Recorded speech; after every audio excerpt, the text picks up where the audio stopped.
Okay, I'm going to go ahead and jump right in. I am Christy Renee with Heads Up, and I just want to welcome everybody back to the roundtable for another Sports Influencer session.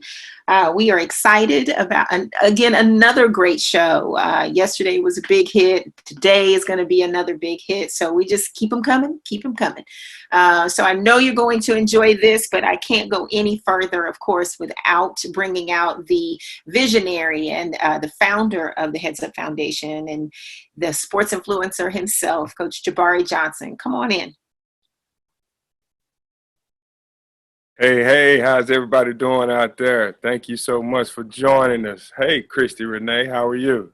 I am well. How are you? I'm great. I am great. Excited about another edition here for the 26th episode of the Sports Influencer Roundtable. We got a great audience out there. Appreciate you guys for tuning in to this unbelievable segment with the pride of the West Side, Dallas Pinkston Lady Vikings, will be joining us today. Looking forward to having these ladies on board and hearing about their remarkable season this year. Incredible turnaround going on over there by Coach Stovall and Coach Thomas. So just looking forward to hearing all about that journey and also the future plan. The future is very bright over there. So we're going to dig into all of that. Yeah, absolutely. Well, listen, without further ado, we're going to bring our guests in and we're going to actually let them introduce themselves. So everybody, come on in to the round table. Hi. Hey, there they are. The pride of the West Side. The lady. What's going on? Good Who run the world? Girls. West Side. I love it. Y'all came right in. That's what I was looking for. Well, welcome you all. We're excited to have y'all here and to talk about your process, your journey, your experiences, and just give the public some insight on what's coming up for Pinkston. So let's go ahead and start with Miss Victoria. Go ahead and introduce yourself. Hi, I'm Victoria Flores. And you are class, and you play what position? Come on, give me the famous intro. I'm Victoria Flores. I'm class of 2023, and I'm a point and shooting guard. All right. Let's go to your sister, Tamia. I'm Tamia Flores. I'm a junior, class of 2021, and I play shooting guard, small forward. Okay. And Miss Deja. Unmute, Deja. We can't hear you, Deja. Okay. Hi, I'm Desiree Thomas. I'm class 2022, and I'm a guard. All right. Coach Thomas, who is Deja's dad. Coach Thomas, assistant varsity coach, second year at Pinkston. All right. Well, we are excited to have you all. And let me just jump right in, Coach, before you get started, because I know you got lots of questions to pull from these ladies. How is everybody doing? And with this COVID-19 quarantine, shelter in place situation we got going on across the globe, how are you all holding up? Jump right in. I mean, it's hard not being able to get in the gym. So, I mean, struggling really. Mm-hmm. How about classes? How are you doing, Tamia, with online learning? I'd definitely rather be at school. The workload is through the roof, so I definitely miss school. How about you, Victoria? Just have to learn how to manage our time and when to do assignments and not overwork ourselves, of course. Okay. All right. But you all are adjusting, I hope, and getting and just try to focus. I know it can be challenging and you're missing all the people at school, but a lot of times those are distractions. And now this is really forcing you all to kind of stay really focused and concentrated. So this will be a great challenge for you. And you know what we always tell everybody that comes through here, this is preparation. This is what's getting you ready for college. Everybody wants to go to the next level, right? Yes. This is it. This is the wave, honey. Y'all are you're gonna be pros by the time you get, and you have to go and conduct yourself accordingly. So you'll be able to be independent, autonomous, and really take charge of your life. So y'all hang in there. Stay encouraged. Stay encouraged. Absolutely. I'm excited. Can I dig in now? Yeah, absolutely. It's your turn. I'm good. I've been looking forward to this conversation with these young ladies. Kind of, I'll say this. I'm a guy I'm a certified scout media guy, but 99% of my time is spent on the boys' side. So it's always a treat every chance I get to, sit up and talk to some girls and kind of get educated on the process and see it through you guys' lenses for a change. But you guys were one of the few girls teams that I followed from the boys' gym, if you will. So I was really impressed with the season you guys had. Big turnaround, 27-6 overall, 11-1 in district. I mean, that's a huge accomplishment for you guys. Coach Thomas, talk a little bit about that season and what it was like coaching this group. Wow, amazing. First of all, I mean, these three young ladies bring a lot to the table, a lot of energy, a lot of focus, a lot of fun and passion for the game. As a coach, they will keep you on your toes. So it's never a dull moment. When you're dealing with girls, you're dealing with a different kind of mind state from the boys. So you really got to understand that the girls are different. You got some that want to hoop, and then some that just like basketball. These three young ladies, they just love to hoop. Given opportunity, they're going to hoop at a high level, and they're going to do it the way you ask them to do it. So, I mean, it's a pleasure.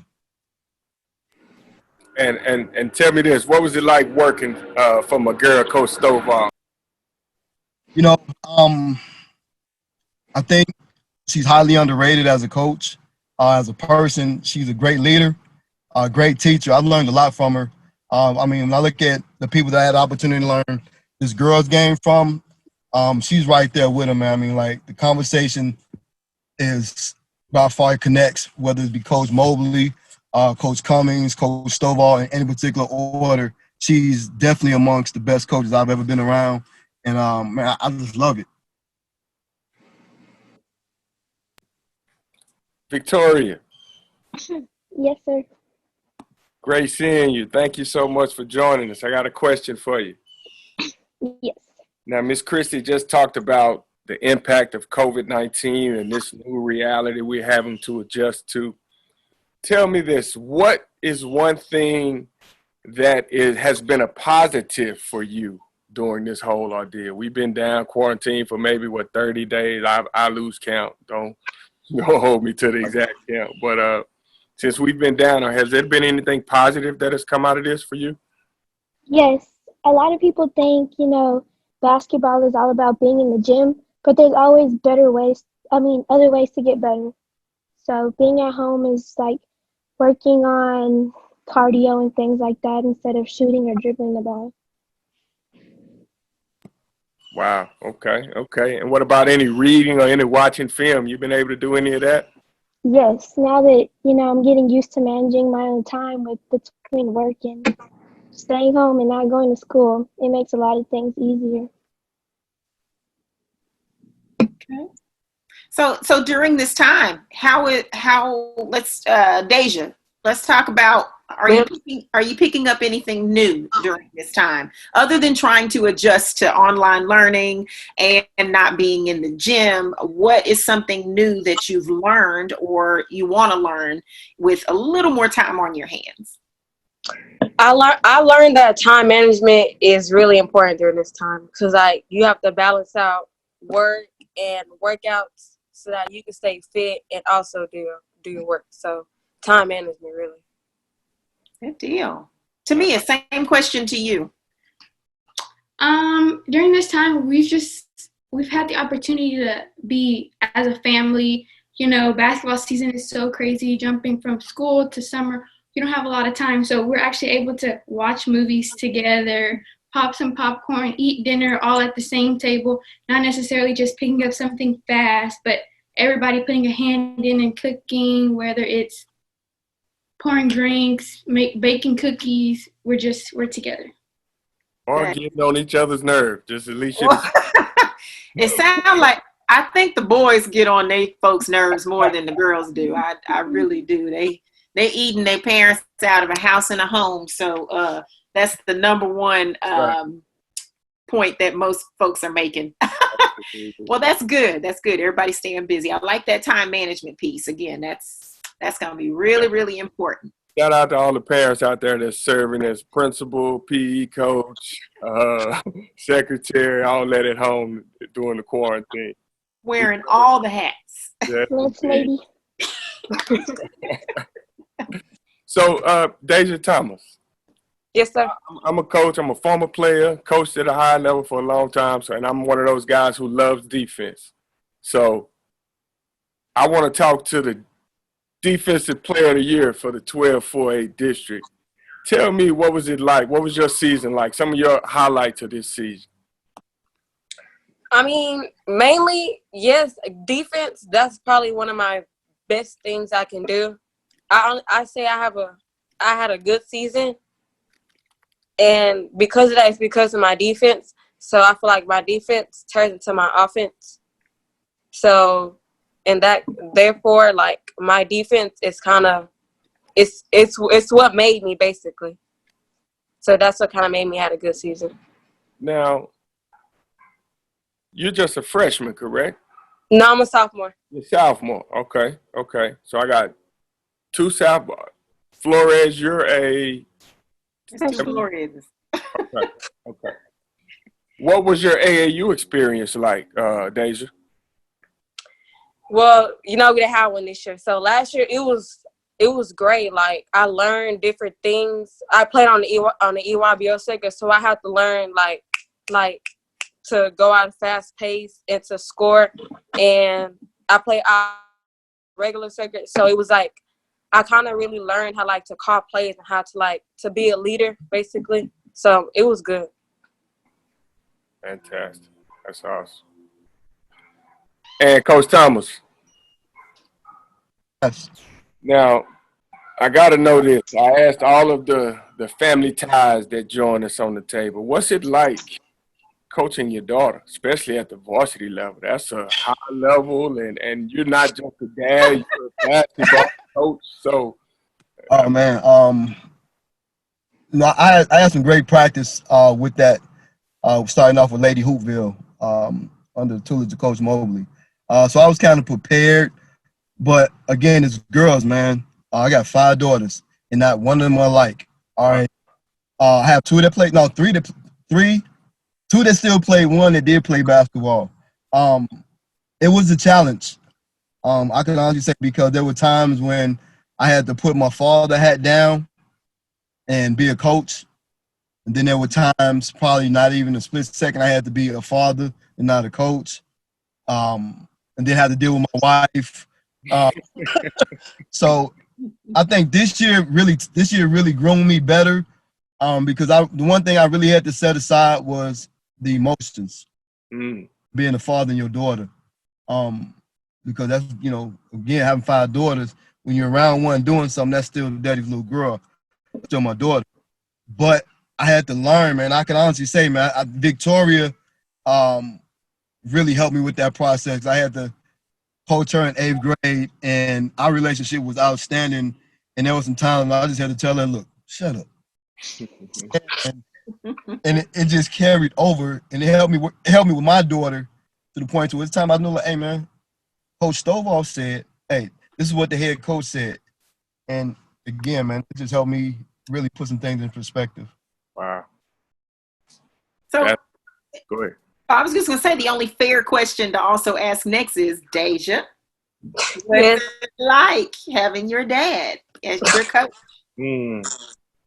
I mean, at the beginning, I didn't like it because it was like, he's my dad. So I kind of felt like he was going to act like more like a dad than a coach.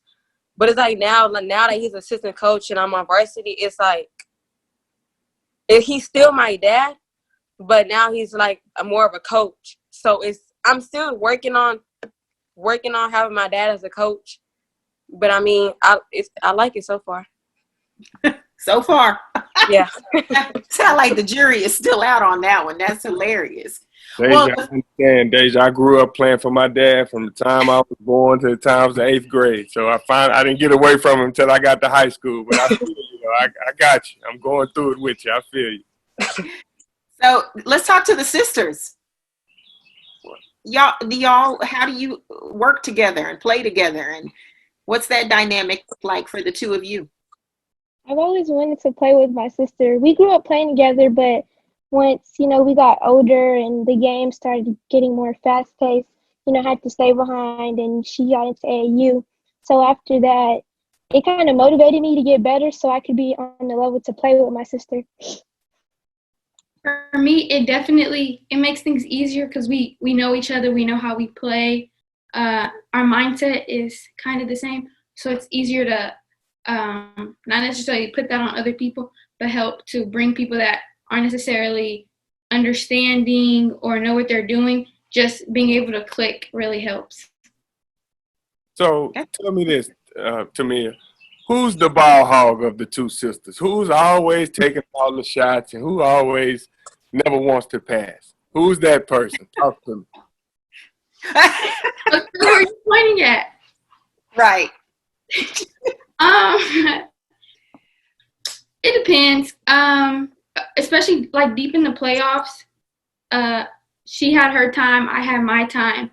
So we kind of had to figure that out real early. Like, okay, the shot's not falling, but my sister's shot is, so let me get her the ball. Or my teammate's shot is, let me get her the ball.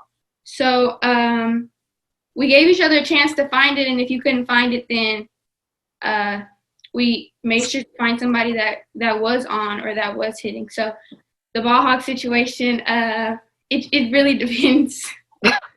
Good. That's a good answer. That's a great answer, actually. That's fair. Yeah, absolutely. So this game, if there was one game in particular that I want you guys to walk me through. I missed the game. It was one of the girls' games of the year that I had circled on my calendar and didn't get a chance to go. But it was a game. Did you guys play Lincoln at home? And that was like the game that was heard all over the Metroplex. And if you missed that one, then you missed the best game of the year. So, Coach Thomas, talk to me about that, and then we'll go around the room getting everybody's perspective on that game and what it meant and what the atmosphere was like. Because I heard the entire West Dallas community was in the building. I heard they had to keep them off the court. There were so many people at that game. Yeah, I think if that was set last season, we lost to Lincoln. Again, Deja was a freshman, Victoria was in 8th grade, so they were in the building. And we just had our mindset that we were just going to do the best we could going forward to be successful. Now, granted, that is a district rival for us, and they were on top. So the young ladies that we had coming into the season, they had already brought in. We lost to Lincoln early in the season at the Creekview tournament. I mean, we lost to them pretty bad. Again, we were out there. We were very young freshmen and sophomores. Actually, we didn't have Victoria on the floor that game. We go to Lincoln. Again, we lose to Lincoln.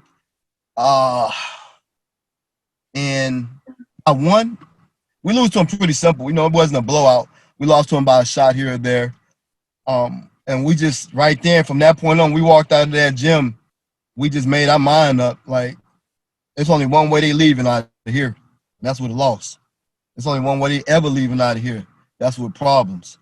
And they brought in Coach Stovall was adamant about getting back to work after that second loss and really had our eyes set deeper than, further than Lincoln. But we know Lincoln was in our way. We just did the work that was required. And I tell you, man, looking at that film all during the quarantine time, again, there's a freshman that stood up for us. I mean, she's been practicing on that shot all year, man. I mean, she stays in the gym, knocking that shot down. And I knew once she got on the inbound, it was it. That was it. Just going forward, we got a motto, STP, something to prove. In the Metroplex, you gotta beat your Lincolns, your Skylines, and your Sox. And we ain't running from them, one of them. And I guess, if it meant we had to make a statement with Lincoln, the second opportunity, third opportunity we got, that was our plan, to make a statement that we ain't running from nobody. Wow. Wow. Victoria, what was Yeah. your experience like in that game? Well, it was our first big win since I got off my injury, so it was emotional for me. I'm not a crybaby, but I might have cried that game, but it's okay. Yeah, it was just we really came together as a team. We pushed each other, we motivated each other, we held each other's heads up, and it just made us grow as a team. Like, it was a great win and learning experience. Wow. That's cool. And Tamia, how about you? That well, we like Coach Phil said, we played Lincoln earlier in the season, but because we were so young and missing so many people, nobody was not that we weren't ready, but mentally nobody was prepared. So that second game we played, okay, we lose by a point. Everybody's finally woken up. We know what we can do.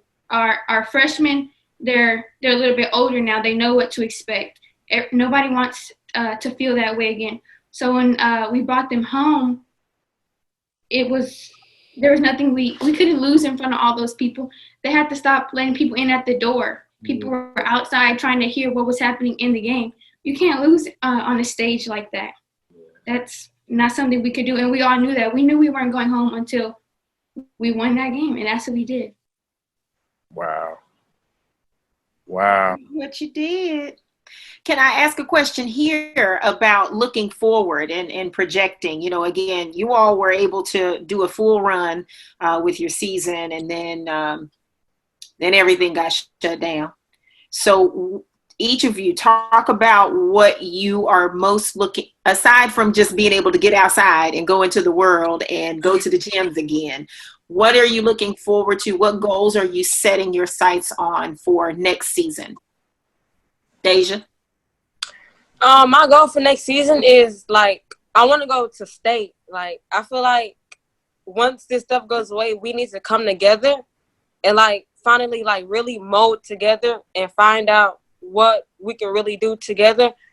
And that's really it. Like, that's it. Victoria, what about you? Like they just said, we don't have a reason not to make it to state. We work too hard. We have great chemistry, but since, high school, we're going to have new people coming in. We're just going to have to, hold each other up and be there for each other and just work hard and continue to be the team that we are and where we deserve to be, which is state. Tamia? Definitely win state. We just put in so much work and so many long hours that's the only standard that we should have for ourselves together as a team. Okay. Coach Thomas, you want to chime in on that one? Yeah, I think I've had to become a great student during this time period. I know it's for all the losses that the families have experienced from this quarantine. My prayers go out to them. For myself as a coach, I put a lot of time in more, just in film, just in these webinars, asking questions, just stepping to the forefront and not being afraid. Whether it's a good question, bad question, asking for ideas to help these young ladies. Right now, I am like super excited just to get back to kind of show them like this is what I learned, this is what I heard, seen, because it's been applied, it's been proven to work. And forums like this has just made me even more comfortable and confident with them. One, as a coach, as a parent, as a friend, as a teacher. And like they said, man, we have a standard. Whether people know that or not, we do have a standard in West Dallas at Pinkston, and I strongly believe, and as well as Stovall, that these are the young ladies and the ones that follow them, the ones that get it done. Now, Christy, I will say this. When we were getting set up, one of the things that I overheard that was really impressive to me is I've been around a lot of championship teams. I can kind of see which ones are going to do well and which ones may struggle. And it's usually the ones that have player-driven leadership as opposed to the coach always having to say, do this, and that. So when we were setting up, one of the things I heard the young lady say was, well, I'm getting ready to go to the track. And another one was saying, well, we're going to do conditioning here. And another. So I can tell there's a different culture over at Pinkston, girls basketball program. And even with the boys side with Coach Griffin and those guys, there's a basketball culture that's very obvious over at the school. So, you guys keep grinding, keep outworking the competition. Everybody talked about going to state. Well, the time is now to put in the work for next year. So you guys keep outworking, guys. Keep getting better. Keep listening to your coaches. We had a lot of college coaches on now, and we're gonna shift to some of you guys' future aspirations. But we've had a lot of college coaches on, and we always ask the question, well, what's some of the things that high school kids need to do to get recruited and get better and develop? And the main thing they all said was being coachable and teachable and listening to the right people. So I want to encourage you guys to make that your strongest asset, is your coachability and always your willingness to listen. So Victoria, what are your I'm sorry, go ahead. I just wanted to kind of piggyback off of what Coach Thomas was saying. I want to commend him because a lot of what he said was very personal. It was talking about his goals that related to him. And so now I'm curious from our lovely ladies, what are some personal goals? What are the things, what are the weaknesses you might have that you are looking forward to getting better at so that you can attain that big team goal of going to state? What's something personal for you? Tamia? Or go ahead, Victoria. I'm sorry. Go ahead. Oh, well, first off, being a leader, you have to be confident in yourself and who you are. So I feel like staying confident in myself and really know what I'm doing, just learning the game, that could really help. Okay. Deja? My weakness is like I have an on and off switch. So it's like sometimes I have a good game or I have like a bad day, a bad game. So I feel like I need to work on like staying consistent, like having a good game every time. Mm-hmm. That's good. Tamia? For me, it would be the sort of the same as Deja, being consistent, but finding my role, fulfilling my role as a leader every day. Even when I'm having a bad day, I have to be there for my teammates and I have to be consistent. That's what they need. That's what I need. And that's what we're going to have to do. That's good. That's really good. Okay, Coach. Yes, now, and all of that now leads wonderfully into the next level, your next steps, your aspirations. Go ahead, Coach. So after Pinkston, after your wonderful careers and you guys get that state championship, whenever your graduation year is, what's next? Anybody trying to go play at the next level? And if so, what are we doing to get there? Go ahead, Victoria. I'll let you open up with that. What are your future aspirations? Well, of course, going to college for free, helping my parents out, doing that. But that's going to take a lot of hard work and dedication. So I'm all for it. Just, proving a point, like you said. 3.7 GPA. That's very, very impressive, young lady. See, you didn't even know I knew that. I knew you had a 3.7 GPA, and that's going to take you a long way along your college journey. You may be a good basketball player, but if you got a 3.7, 4.0, a high GPA to go along with your talent, your options are limitless. So keep doing the right thing in the classroom first. Books before basketball. No, if you're not getting it done in the classroom, nobody ever see you play. And I'm sure you've heard that 1,000 times. That's why you are the one who is taking care of your business on and off the court. Tamia, how about you? What was your question? Sorry, I want to know it exactly. Future plans and aspirations. Like my sister, I definitely, I've just been through so much and worked so hard that I need to get myself to the next level, play basketball, that free education, just getting better, put myself there. Also a standout student in the classroom.